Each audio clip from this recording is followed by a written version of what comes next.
Сергей Рахманинов ұлы орыс композиторы, пианист және дирижер. Ол 1873 жылы 1 сәуірде дүниеге келген.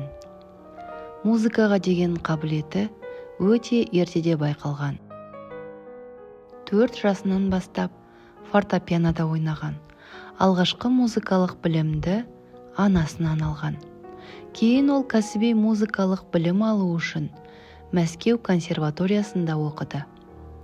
Сол жерде оның композиторлық және орындаушылық таланты толық қалыптасты. Рахманиновтың музыкасы терең, сезімге толы, мұңды әрі әсем. Ол фортепианоға арналған көптеген шығармалар жазды. Әсіресе 2 фортепиано концерті, вокализ, прелюдиялар мен романстары әлемге кең таралған. Сергей Рахманиновтың музыкасы адамның ішкі жан дүниесін әуен арқылы жеткізетін баға жетпес мұра.